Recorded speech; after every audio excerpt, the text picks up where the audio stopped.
Hello, everyone, and welcome to Everything Life Coaching. I am Noelle, and it is my absolute pleasure to introduce one of my dear friends in the world, also a Lumia alum and coach.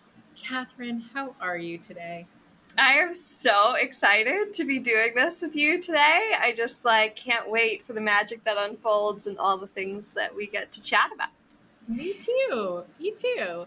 And I want to give everyone a primer as to why I've invited Kathryn to speak to us today. Is you've been on such an amazing professional journey, and there was a point at which you had gone through coach training, you were working as a coach, and then you decided not to. And then you came back to coaching. And I wanted to highlight this particular journey and give permission to folks to have a really loose, beautiful, accordion like relationship with the world of coaching, and also shed a little bit of light on some different ways that folks can work as a coach. And your story and journey and what you do is so unique in the world that I'm so excited just to share you and your journey and all of your gifts with our crew. So, will you tell us a little bit about yourself? Where are you in the world, and who are you in the world? Thank you so much for that. I am Kathryn Schwarz. I'm currently in Nashville, Tennessee. And right now, I'm really devoted to nurturing women in expressing their unique creativity and purpose. So a lot of my time, energy, devotion, attention, focus is all being devoted to that. And of course, part of my own journey is how do I uniquely express my creativity and purpose as I'm serving others in this way. Yeah, awesome. Awesome. Awesome. We have so much to talk about. All right. So, share with us, please, what your relationship is to Lumia, because it has been a long relationship. It has. It's had a very accordion. I love that image that you gave. Accordion-like, with lots of different roles for me. So when I first said yes to Lumia, it was two rebrandings ago. So it was called Shift at the time. And I was working at ABC Studios in Los Angeles. I was curious about why I had sacrificed so much for this life that I created and still wasn't happy, fulfilled. And I said yes to this coaching program for my own personal development. I had zero intention of being a coach. It was more about how can I come back to myself? I want to learn about positive psychology. I need to figure out what's not working in my life. So it was all for me.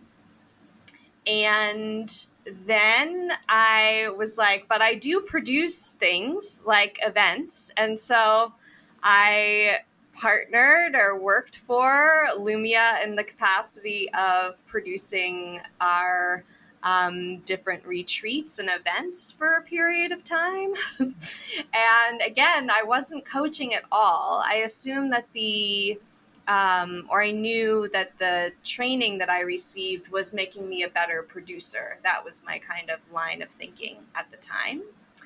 And so that was through 2017, 2018, I think I was doing events and retreats with Lumia. And then 2020 was the first time that I started offering coaching services and getting paid for them. Yes. So that was 5 years ago now. And to your point, I really had this relationship with the word coach. It really, and to be honest, even today, I know you're like returning to coaching. I'm like, I still don't love the word right now. So I use it kind of loosely, but it's all in this, wellness sphere of how can we guide people to be more of themselves, to Awesome. what's more fulfilling for them and all of these things. So When you first started offering your services to help yes. people become more of themselves, what were you doing, and what were your goals? Where were you at the origin of all of this? Yes. So I personally, because so much of my own journey is what shapes and shifts what I then, shine outwards for others. I had just been through a big T trauma of being in a mass shooting, the Las Vegas one in 2017, at the end of 2017. And I went on a journey of trauma healing. And now I wanted to share some of the self-care pieces that I would have only learned because I did this deep dive into trauma healing. I wanted to make them mainstream self-care because with all of my creativity background, I was like, actually, this is about nurturing creativity. All of the nervous system care is about flourishing. It's not just about getting from depressed and anxious to neutral. It's also supporting us in coming from a grounded place to flourishing and thriving. So when I first started, end of 2020, we were in the pandemic, and I was very much like, I have self-care guidance to help you embody in your life for you to feel better. I was mostly supporting women. At the time, it was a lot of moms, mostly supporting women who were anxious, depressed, or burned out in some way. Those were the people that I was supporting. And then from there, you went on a journey into different modalities.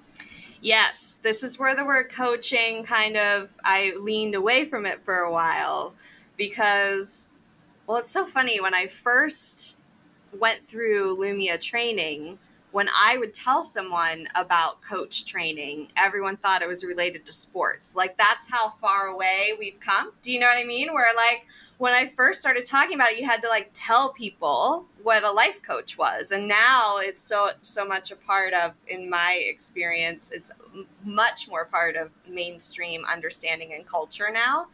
But with that, there's, like, a certain connotation that comes with the word that's all about forward motion and taking action to change your life. And I was really getting into this very divine feminine space of like, well, if we're listening to our intuition, we're not making a strategy and hitting specific goals and go, go, go, and, moving in this divine masculine way. It's actually a very non-linear, intuitive, divine feminine way of healing and moving through the world. And I personally was receiving a lot of Reiki on my own journey. Then I got certified, so I'm a Reiki 3 practitioner. So then I was focused more on like, I don't even want to talk in sessions anymore. Let's do energy stuff. Like, I don't even want to talk about a strategy. Like, let's just make your body feel better. We can connect and talk, obviously, but it's not about like a plan and moving forward. It's about being with and being present with and honoring the emotions and the energy and all of these other like intangible things, which is why I leaned away from coaching.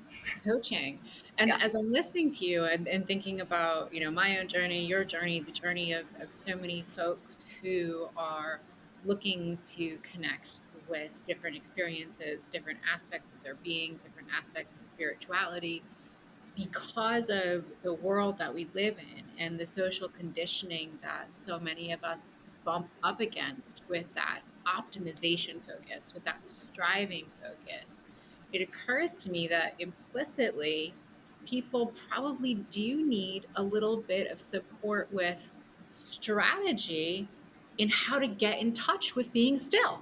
Yes. Yes. Yeah. So 1,000%. amazing. From there, How can we slow down? How yeah, can we be more present? What are the tools? What are the practices? What are the ways of being? And just being in my energy while I'm practicing it is affecting your nervous system and helping you practice it, right? Like, there is, again, this like intangible, energetic type of guidance that's happening that's not strategy cap. let's keep going on the journey, because I know Yeah. there's more to uncover. So now we're in this space of healing, energy work, really getting in touch with like how to work with humans and aspects of our humanness that we can't see. Where Yes. did you go from Reiki? Um, what I'm doing now is human design and gene keys. Sharing it intuitively with clients, again, to support nurturing creativity and purpose. So, human design tried to come into my life first in several different ways. And I was like, another system, like, I can't with this, like it seemed too complicated, all the things. And then I came to understand, like, oh, it actually, one of its layers is the chakra system, which is what I'm already using in Reiki. Another one of its like ancient systems that's layered in is astrology, which was actually pretty pivotal in my own healing journey. So it's like I'm down with these two pieces of it. So if it's a system that combines both of those, now I'm curious. And then the first couple things that I started reading about it, when I read about my energy type, was not designed to hustle and initiate and take action, like all of this tension that I was feeling about. I don't want to keep teaching people that we're constantly supposed to be taking action and moving forward. It really resonated with me that, like, we're actually supposed to find a different way of being where we are being with ourselves, with our energy, with our emotions, and being in presence. And that is what draws things to us. That is what helps us move forward. It's, again, the divine feminine of like attracting in as opposed to pushing forward or forcing out. So I went down a deep rabbit hole of human design first, and even gene keys at the time. I was like, oof, too complicated, too poetic. Like, I don't want to get into this. So for the first year, it was all just human design, where I was starting to teach about like how can we come into alignment with our unique energy. What's energetic hygiene? What are the practical tools? And then last year, I was in a mastermind learning more about human design, and my teacher brought in gene keys. And then I was ready for it. And it has this beautiful depth around your specific gifts that you are here to radiate. And so now when I'm working with a client, I like see both of the systems when I'm looking at their chart, and I intuitively ping around their chart based on what they're saying to help nurture them to be more of themselves. So it's not a reading of human design and gene keys. It's not a coaching session. Again, with these kind of, I've stopped trying to put labels on like what my title is or what the session is called, and really leaning into my energy is what's speaking loudest. If people want to work with me, it doesn't actually matter what words I use. Like, I'm just going to be more of me, which is what I'm teaching other people to do as well. How can you uniquely be more of you? And if there are labels that aren't fitting or not quite resonating, like, don't try to fix them. Just be more of you. Like, just keep reaching for what's more uniquely you. Absolutely. And this is a conversation that is really important for coaches, for wellness practitioners, for all sorts of folks who work in all sorts of different modalities and applications. In Lumia, in my office hours, a conversation that comes up a lot is around how do we talk about ourselves? How do we describe ourselves? How can we be more of ourselves? And what you're describing of different pieces of information coming to you, or different things showing up in your world for you to pick up or pay attention to or not.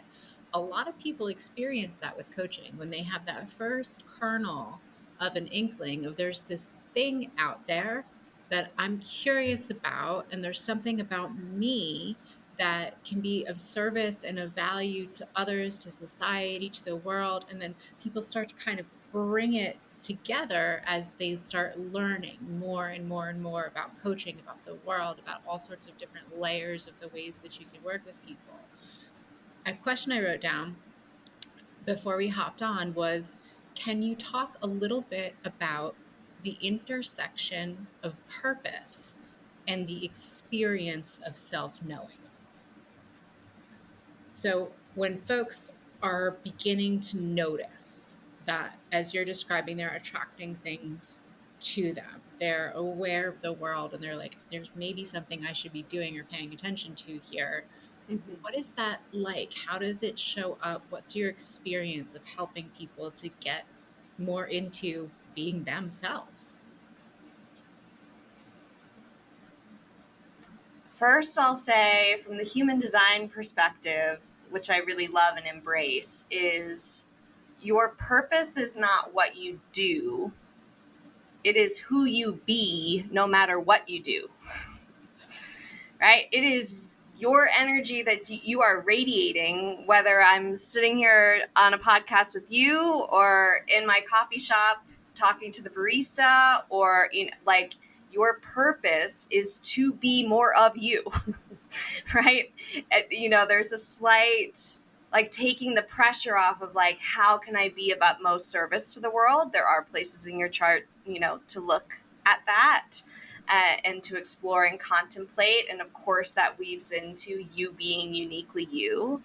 But this idea that the intersection of self-awareness and purpose is that they are the same. Like, you being more of you is your purpose in my point of view. The more that you are uniquely sharing your unique perspective on what you're learning, what you're experiencing, how you uniquely connect the dots between Reiki and human design and gene keys, or that's for me, right? But for each person, it's it's a creative act. I mean, this is why I use the word creativity. It's a creative act. Like, there is energy, emotion, part of your spirit is moving through you and being shared with others. And like, that's going to happen on an unconscious level regardless. You're already doing that. So you can take off some of the pressure, like finding your purpose. You're already being you. But the deeper your self-awareness goes, the more you can intentionally reach for certain things that make you feel better, or reach for environments that make your body feel the best that it can be, so you're prepped to have hard conversations. Whatever it is, like, the more you know about yourself, the more you're able to shine your light, radiate your gifts, give yourself permission to be more of who you came here to be, and to experience more of what your soul came here to experience.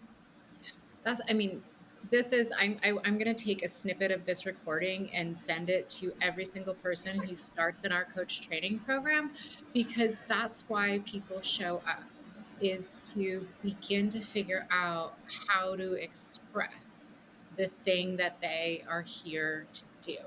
And everyone is so unique. And everyone who comes through our doors is an impact driven professional. And all of us have our own uniqueness that only we can deliver in our very, very rare way. And something that I'm noticing that I think is really important to highlight is that, in addition to creativity, there is also an element of bravery that comes into play. When you were early in your study of human design, I had the privilege of being one of the people that you were getting to know from this perspective. And there have been over the years, like, these little snippets that really stand out in my brain in terms of, like, uniqueness and who we are. And one of the things that you said to me probably 2 years ago was, Noelle, you are a leader of people, but only on your own terms. And that knocked me for a loop, because what does it mean to be a leader of people on my own terms? What does it mean to turn the dial from servant leader, completely servant, to sovereign leader? Yes. Right? Yes. That's Right. the difference between you being in your uniqueness and you comparing yourself to others and trying to do it somebody else's way. Somebody else's way, or in a codependent way, Mm. martyring myself, Mm-hmm. for others. And it was such a, an impactful snippet of layering and layering. So I want to give everybody who's listening, if you're at the starting line of coaching, I'm 16 years in. Kathryn, you're many years in, maybe 5 7 years. years. Yeah. Yep. Like they it's okay to be yourself and begin to breathe into this expression of yourself. And because it requires bravery, because this is outside of the way society tells us, it does really require a little bit of education and support, which is, even Yes. though you're not really loving the word right now, this is why my perspective is the work that you're doing aligns so closely with the discipline of coaching, as I teach and train folks on it. What are the different ways that you work with clients? What's it like when somebody comes into your space? What is that experience like of, I'm going to say it, coaching someone Uh-huh. to get into their own flow? Beautiful. There was something that I wanted to respond to before that, Yeah. though. This piece of support feels really loud to me. That it's a big theme with my clients, and I like to share that, like, when you imagine the kind of impact that your soul is craving to have in the world, right? Like the kind of how big the impact is, right? From a heart-led space. You are here to receive double that bigness in support. You Whew. cannot do that kind of impact unless you are supported twice as much. And this, particularly for women, this piece of self-sacrifice of, well, I'm just going to grit and use my determination. And if I pour myself into my clients or pour myself into others and serving others, that is the best path forward. And this piece of, it's not sustainable. It's not allowing you to shine in your brightest. That you can have success that way. It won't feel good in your body. It will feel like chaos. You can have success. It will not feel like abundance. It will hit a ceiling and it will feel like burnout and chaos without the support and the honoring your uniqueness in the process. So, twice the amount of support, everyone. Stay with this for a second, because this is hitting me really hard. And I feel all sorts of emotions coming up because I've lived this. I've lived this version of pinnacles of success and it feeling terrible. And not only me, like as I travel through the world and talk with so many other leaders, so many other CEOs, coaches, um, business people, everybody attached to our organization and beyond, this is something that is actually plaguing all of us, I believe. That Yes. there's a lack of connection with what it actually means to be content and supported in your life. Yes. Folks out there, this feels daunting to a lot of folks, and to hear, for me to hear you say it, of the impact that I am capable of having, I'm going to need double the support. The first thing that comes up for me is, holy shit, how do I get the support? Mm-hmm. So where do we begin? I mean, my answer is going to be your intuition's going to tell you where to begin. That there's probably a face that came to mind, or there's a podcast that came to mind, or there's a training that's speaking to you, or, you're drawn to something. I'm going to say your body knows where to get the support. Okay. Now, with human design, I can look at someone's chart and say, these are the ways that your body speaks to you. These are the practices that you can play with and experiment with and see how it feels in your body. But human design would suggest that your intuition speaks to you this way. So let's develop that. Let's see how that feels in your body. Because again, each person is unique and there are so many layers to your chart. But the question of how do I get started? My response is slow down and give yourself some space to ask yourself, what's my first step to getting more support, and see what comes up. Do people have all sorts of different experiences with their intuition? Or is Yes. okay, tell like so what does Yes. it feel like to experience your own intuition? Yeah, so this was really humbling for me when I got to human design because I was teaching intuition for my coaching and Reiki life. And what I was doing was I was teaching the ways my intuition speaks to me. And then I learned, human design and was like, oh, that's because I have 5 of the 8 ways that that human design would teach intuition. I have 5 of those consistently in my body. So that makes sense. I'm teaching the 5 that I know. And then being like, oh, there are these 3 other ones that like might be supportive to clients, but I haven't experienced them as strongly in my body. So I wasn't teaching them. And now I like think about clients that were sharing some of their experiences and being like, oh, I bet it was that one. Mm. So human design will teach that there are like 2 primary foundational things to learn. And if you don't learn anything else about your chart, your life will come into alignment if you learn and play with these 2 things. And essentially what it is there is a way in which your specific energy type, there are 5 options.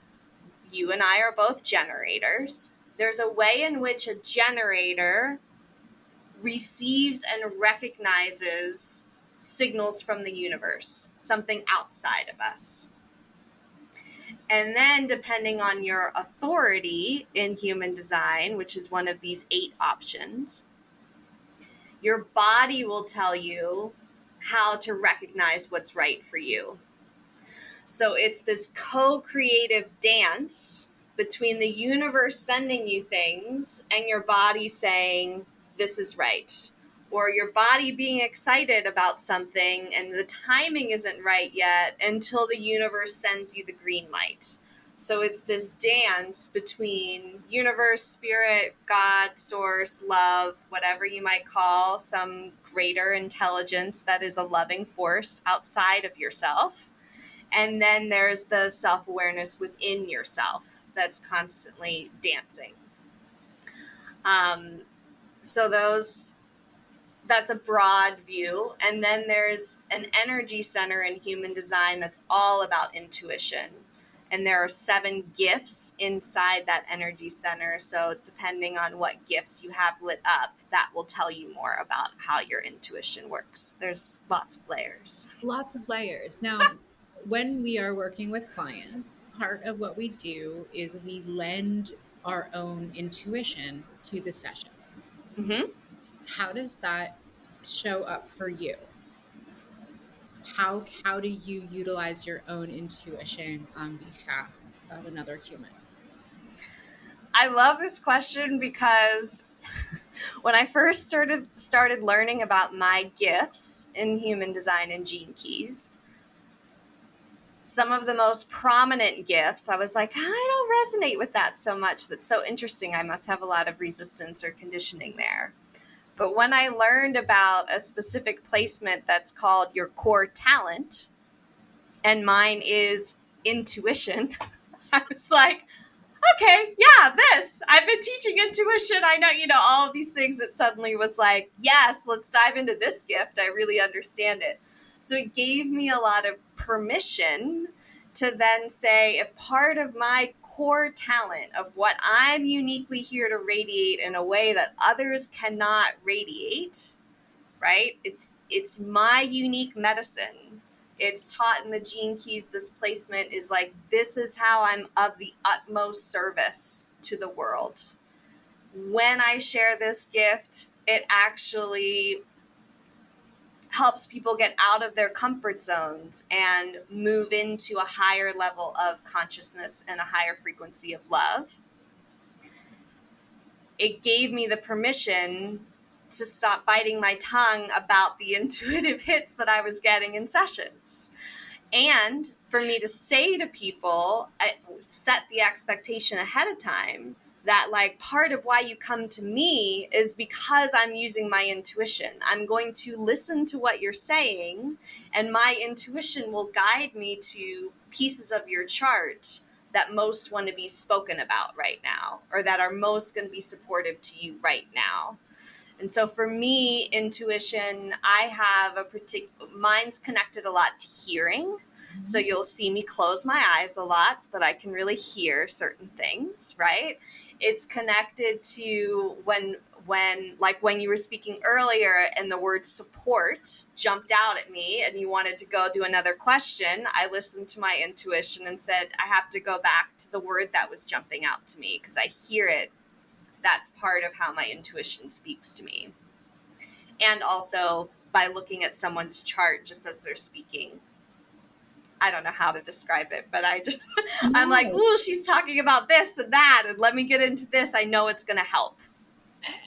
What you're describing is so important for folks who are in coach training and who are early in their practices, because this is a huge part of that other sense of knowing. I am not at all versed in human design or gene Yes. keys. I am not a Reiki master, and yet I had this experience in session last week.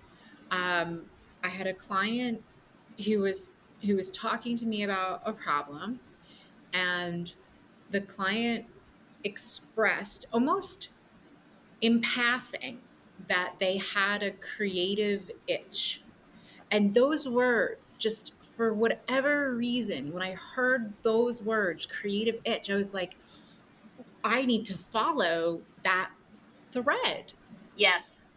And and my conscious mind, my rational mind, my thinking mind was inclined to follow the agreement that was set by the client. They wanted to work on something specific, but yet this creative itch was jumping out at me.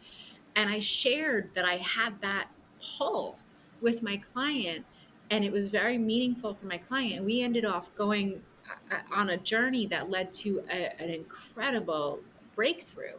And after the session, we talked about it, and I described what had happened for me of this noticing, of this knowing. And that's what it felt like for intuition to show up. And so, for all of us, I think this is a really important lesson on, like, when the words jump or the feeling jumps or the color or the sound or the smell or whatever aspect of sensing comes forward. Yes. Part of our job is to lend our talents to the client.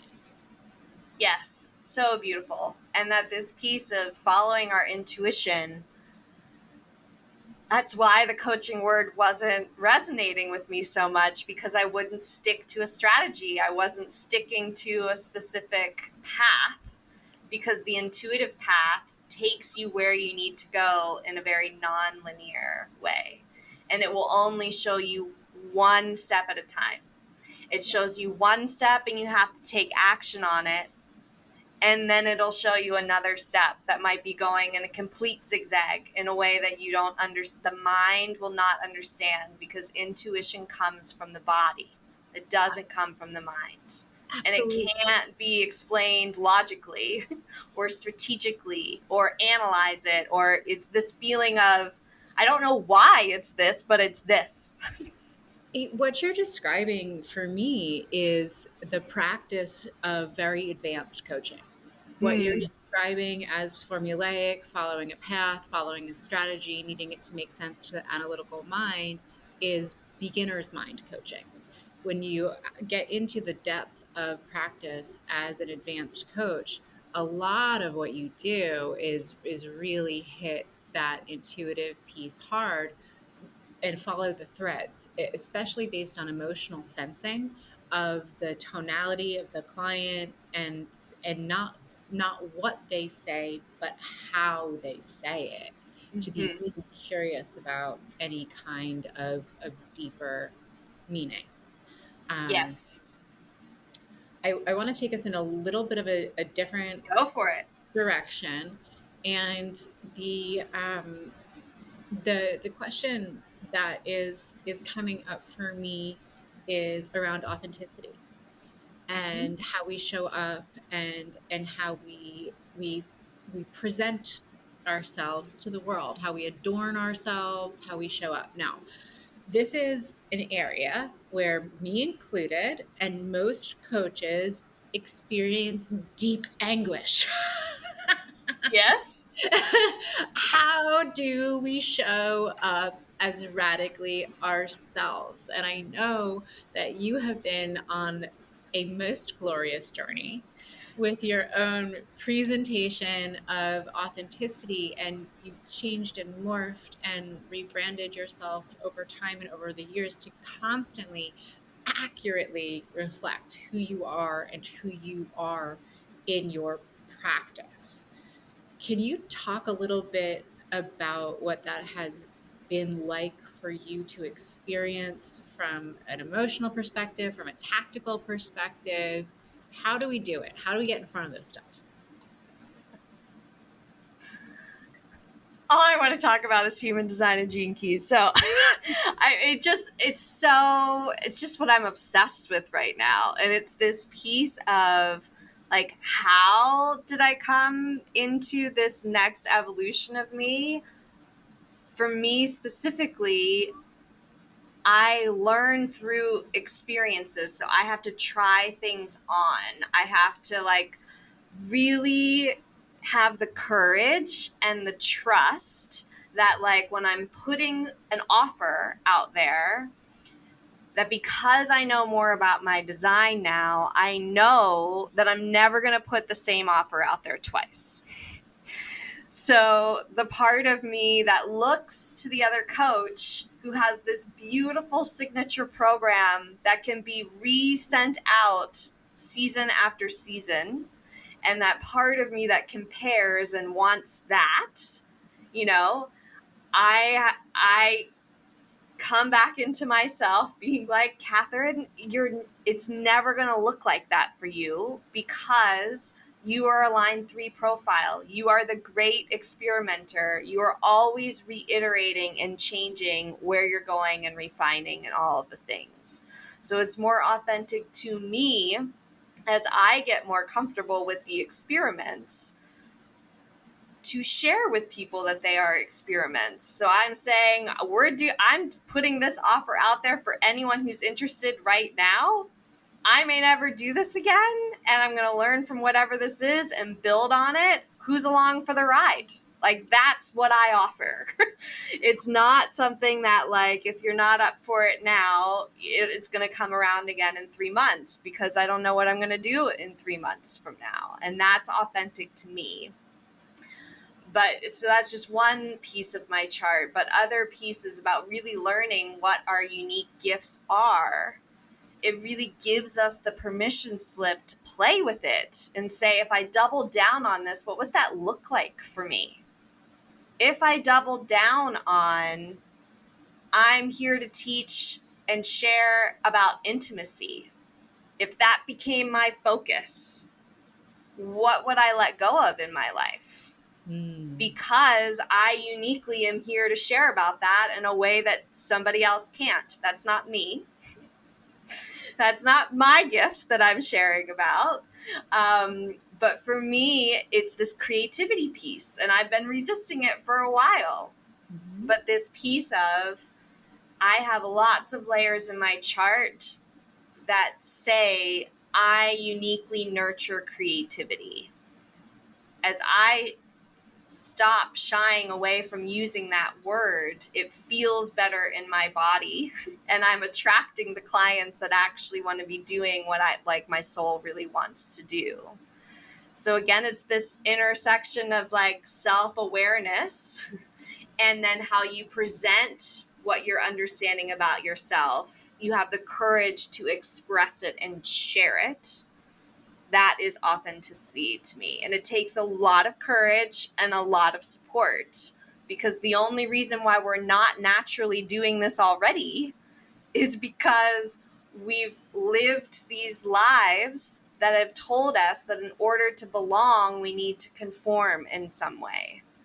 And then there's this primal fear underneath that if I'm really myself, I won't belong, which means I'll be isolated, which means I'll die. Like, that is the fear underneath. It is. That, this piece of I won't belong. I'll be too strange. I won't be able to find my people. I won't have connection.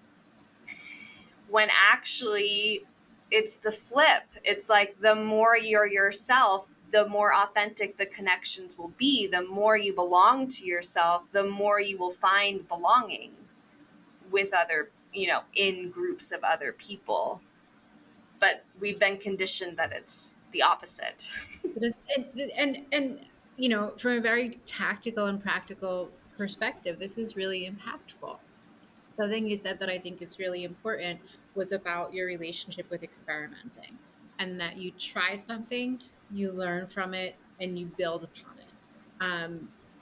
I remember your brand when it was really grounded in Reiki, and Mm-hmm. you were dressed in white, and the pictures were stunningly beautiful and evoked calm. And, then transitioning into the practice that you have now, it required a really big, brave change. Yes. Tell us about it. Yes. And during the process, like even the process of stepping into sharing human design and gene keys, and what did I want that to look like from a visual perspective, I really had to have the courage when talking with my website designer and talking with my photographer that I wasn't going to do, even though I valued their expertise, I wasn't going to do it the way that they wanted me to do it, or the way that they usually do it, right? There's a piece of me that, as I'm more grounded and centered in who I am, I have this internal struggle when someone's like, but this is the way to do it. And I'm like, maybe, let me try. And then I'm like, no, I know that that's not the way for me. I have to do it this other way. So even the idea of like wearing bright colors, as part of my branding photos, right? The website designer is like, we need like 2 or 3 colors, or it's really making, like she was saying, like it's making me nervous that it's so many colors. I don't know that she used the word nervous, but you get the point, where it's like, to her, the strategy is pick 2 or 3. Right. And I had to be like, I really see a bright, colorful hummingbird as my guide on this, and it has so many colors. I don't know what to tell you, except it's going to be more than 2 or 3 colors, and I'm going to wear brightly colored overalls. That's just what I'm going to do. So how can we move with that? And then with the photographer, again, I've got like patterns going on. And again, the typical strategy is choose 2 or 3 colors, so that there's a theme through your websites, that there's a brand color, all these things. I was like, I really tortured myself trying to come up with 2 or 3 outfits that would have all the things. And I was like, fuck this. Like, I'm not doing this. It feels terrible in my body. They're not like trying to make me do this. They're just teaching the way that they know has worked for them. Like, I need to show up and push back. I need to show up and say, this is what's right for me. And so, and I didn't even get that much resistance once I was doing that. Do you know what I mean? It wasn't like it caused conflict. It was actually the photographer being like, okay, well, if you're going to be in brightly colored clothes, then that means that your backdrop, we need some like more neutral colors so that you stand out. And I'm like, yes, obviously, let's make me stand out. That's the whole point, you know. And it for people that are open and willing to be in that co-creative process, collaborative process, it helps them grow and helps them see things in a different way. And then you're like uniquely creating something together. But I was giving my power away to people that I thought knew better. It was their expertise. They have success, whatever that is. It comes up for all of us, but it's this piece of somebody knows better than me, and really questioning, they aren't in your body. They aren't in your sessions. They don't know better than you. And it's not to say to dismiss the wisdom that's being given or the medicine or the uniqueness that's coming towards you, but you can't, or the invitation is, let's not shrink and hide. Let's meet it with our own uniqueness and what feels good to us. Yes. And what you're describing, I think, is the path that is so recognizable to anyone who's ever built a website.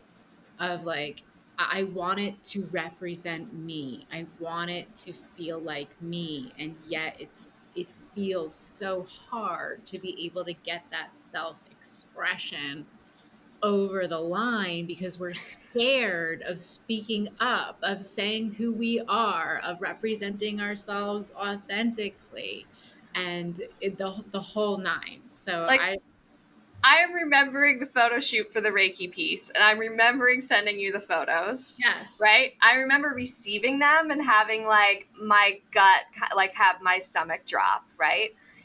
And you sharing like there's so much love radiating from these, you know. And I wasn't wearing glasses in half of them. I wear glasses every freaking day of my life all the time, right? And I went out and purchased that dress because it felt like this is what a Reiki practitioner should wear, is a white flowing dress. I wasn't conscious of that as much, but when I got to this other iteration, I was like, I'm wearing these colorful overalls because it's what I wear every day. Like, it is what it is my experiment with the universe of shining my greatest gift, which is the gift 8. It's my personality sun. And I was like, okay, if I'm really supposed to be wearing the colors and the design that speak to me, this is what I'm going to wear. And then I kid you not, every time I would wear them, a stranger would tell me that they liked what I was wearing. And that to me was the universe being like, yep, keep going, keep wearing this. And then it just became funny. And I was like literally every time. And then, so it helped then when I got to this photo shoot to be like, I'm wearing the overalls. Do you know? Like, this is literally what attracts strangers to me in coffee shops. It is what is going to be on my website. And if that means I only have one outfit, so be it. I'm actually really okay with that. Yes. You Yes. know? Yes. But And I have to be okay with it in order for the photographer to then be okay with it. absolutely. Yeah. And that's the dance that you're talking about, of having your intuition and the universe and the world all come together to meet each Be other. in alignment, to be You in know, alignment with who you came here to be, yes. how you be in this world. It is your purpose. How you be in this world. All right. So let's leave folks with some tidbits. Your journey into entrepreneurship, coaching, healing arts has been really extraordinary. And it's been such a privilege to have you among our alumni body and really expanding and doing this work. And a lot of times, folks feel intimidated when they're first stepping into this space of, I have these gifts, I know I need to express them. I don't know where to begin. I'm scared to step outside of the norm. And what I'm hearing from you from a personal perspective and from a practitioner perspective is how vital it is to check in with ourselves in stillness and get a sense of like, what do I like? Who am I? Where am I going? Um, what advice would you give to folks who are at the starting line? Hmm.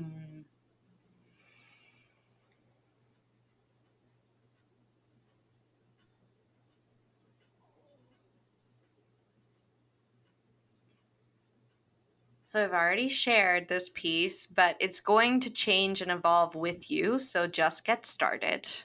The perfectionism of like, I need to know what it is before I get started is just going to keep you behind the starting line. So even this piece about like, you don't need a full website, you don't need a full anything. Like, it doesn't need to look a certain way first.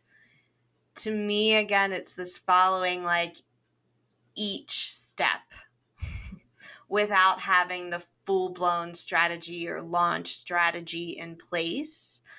But this slowing down, what can you do for you to feel good? Because ultimately, I believe people are coming to you because of your energy and what they feel when they're around you. They're not actually coming to you because you have a coaching certification. Hey. I I mean, you use the coaching certification to serve them. Yes. Do you know? But what they're not, it's not because you have tools that people come to you. It's Right. because they want to spend time with you. Yes. It's Yes. because they want access to you, to Yes. your energy. And so really taking care of yourself so that when you show up in whatever capacity you show up, it feels good in your body. That is then attracting people who want to be around you. Yes. So getting started, to me, it's going to be self-care. It's going to be slowing down. It's going to be pouring into yourself and then having fun. Having fun and not getting too hung up on like the mind wanting certainty about where it's going to go, the mind wanting certainty about how to be successful, trusting your body that it's going to give you one step at a time in a way that's uniquely yours. You're not here to imitate anyone else. Very well said. Very well said. And if you would like to spend time with Kathryn Schwarz, she can be found in Nashville. And where can you be found online? Yes. Well, my current experiment is not being on Instagram. So I stopped that. I mean, I always take hiatuses, but I don't know if I'm going back, to be honest. So I'm not going to point people there, but all of my info is there. So that's at Kathryn Schwarz on Instagram. But really, come to my website, join my email community. You can get your free human design chart on my website. And I already write out like a couple of broad things about your unique purpose on there. So that's kathrynschwarz.me is my website. Cool. Cool. Wonderful. Well, we will have all of those in the show notes for folks. And I love you so much. I hope folks can feel the love coming through this episode. And we will see you all next time.